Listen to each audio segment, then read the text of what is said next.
皆様こんにちは。バイオリニストの堀内ゆりです。今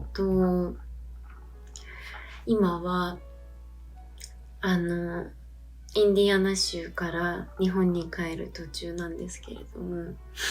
フライトがインディアナからダラスから東京っていうフライトを取ってたんですけど、インディアナからダラスのフライトが4時間くらい遅れまして、で次の乗り換えに間に合わないということで、今ダラスに宿泊して次の飛行機を待っているところです。だから急遽動画を撮っています。いや、この動画はもともと全然撮るつもりだったんですけど、急遽ダラスからお送りしています。インディアナからは絶対どこかで乗り継ぎをしないと日本には帰れなくて、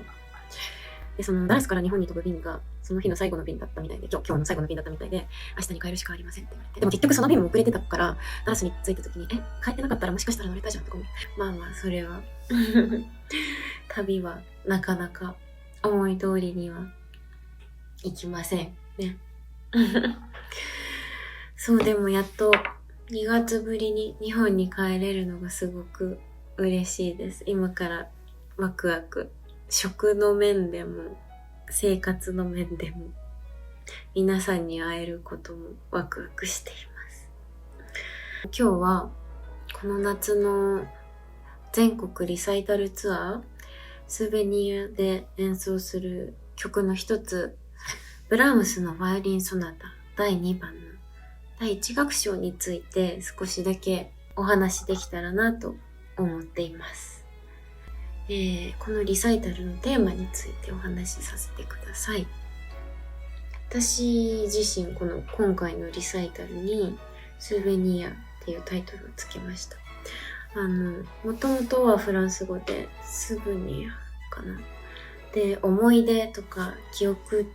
ていう意味の言葉です。英語だとスーベニア、旅先で買うお土産とか多分よく見ると思うんですけど、記念品って意味で使われることが多いんですね。でもこのフランス語のスーベニアはもっと感覚的。例えば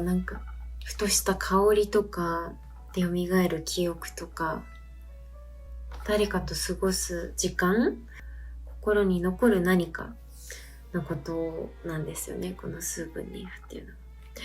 そう、だから音楽ってそういう記憶とすごい密接なものだなと私は思っていて、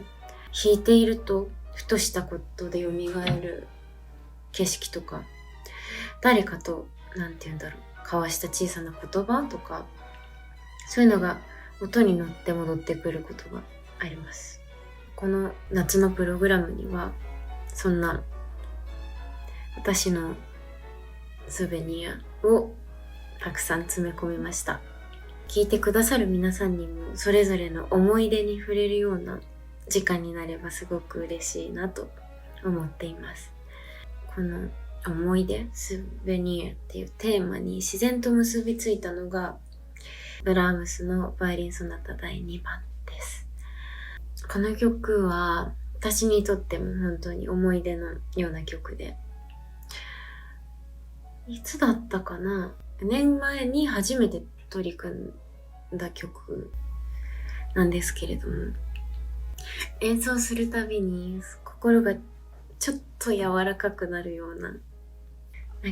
なんでもないような景色とか時間がふわっと蘇ってくるような、そんな不思議な感覚があります。ブラームスがこの曲を書いたのは1886年の夏、スイスのトゥーン湖湖のほとりでとても穏やかな時間を過ごしていた時期だったんですね。で、この曲には彼自身が以前に書いた歌曲の旋律がさりげなくでも深く織り込まれていて、まるで自分の記憶や感情を音楽にして語りかけてくるような、とっても静かでも親密でハートフルな世界が広がっています。すごい派手な曲とかでは全然ないんですけれども、その分心に残すための音楽っていう感じがして、私はすごくそこが好きなんです。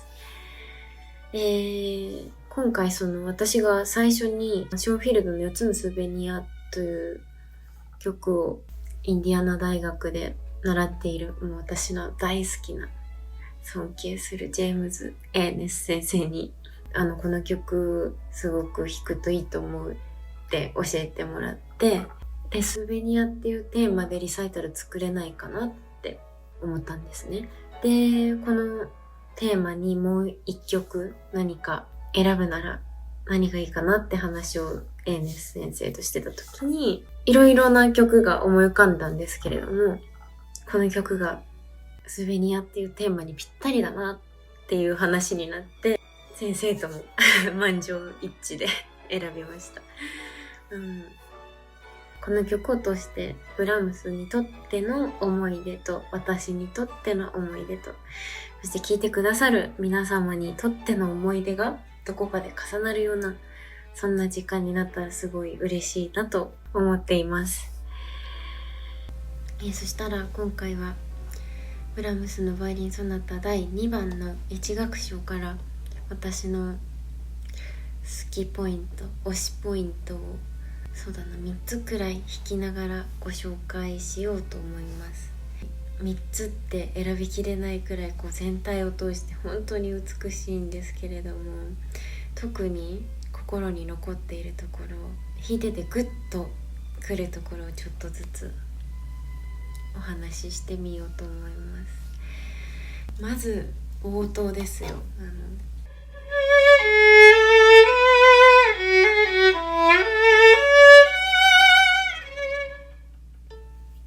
これはピアノのメロディー。この後にバイオリンがっていう風にピアノが今日どうしてるみたいな問いかけてるのに対して元気みたいな感じじゃなくて大丈夫みたいな音で会話が始まっていくのがたまらなく好きです。今ちょっとピアノのパート私が弾いてるので同じバイオリンの音になっちゃってるんですけど、ピアノで始まってバイオリンで答えて、当日は本当に素晴らしいピアニストの小井戸文也さんに演奏していただくので、もうそれを楽しみにそれを聞きに皆様ぜひいらしてくださいで次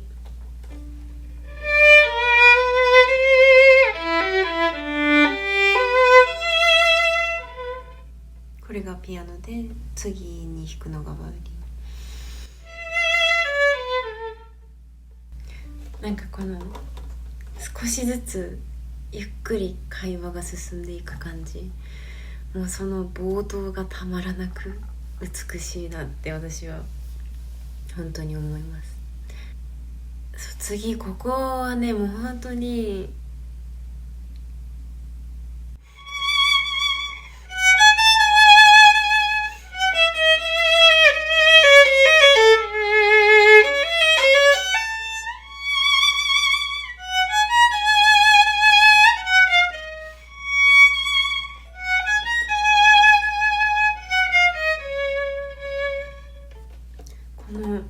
この辺り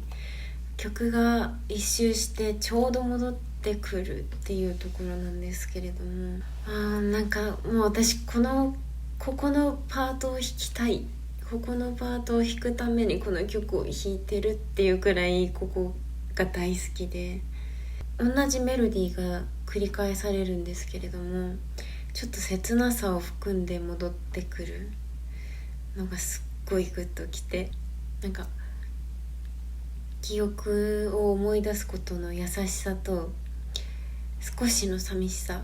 そんな感じが滲んで出てくれたらいいなってすごい思いながら弾いてます。なので本当にここのパートは皆様に注目はしなくていいんだけど、ギュッて心にギュッてきてくれたらいいなって思っているパートです。そしてそうだな、最後ここかな。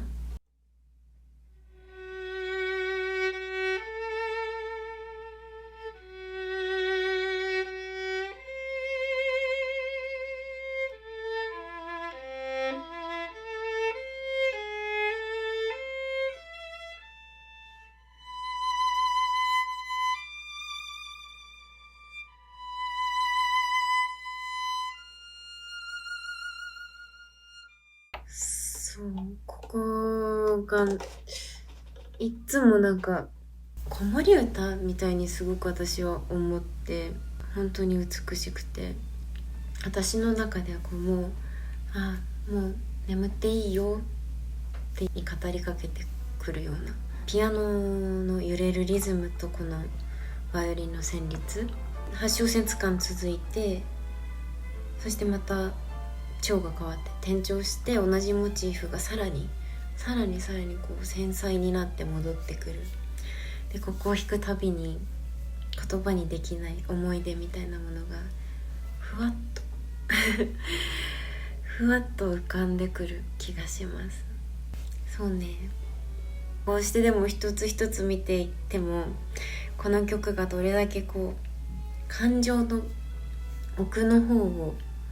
描いているか、ちょっとでも伝わったら嬉しいです。皆さんもお気に入りのフレーズがあったらコメントなどでぜひ教えてください。またこのリサイタルについての、あとはショーンフィールドのことについてももちろん話したいですし、そうだな、何かリクエストがあったらぜひ教えてください。ぜひチャンネル登録とグッドボタンもよろしくお願いしますそれではまた。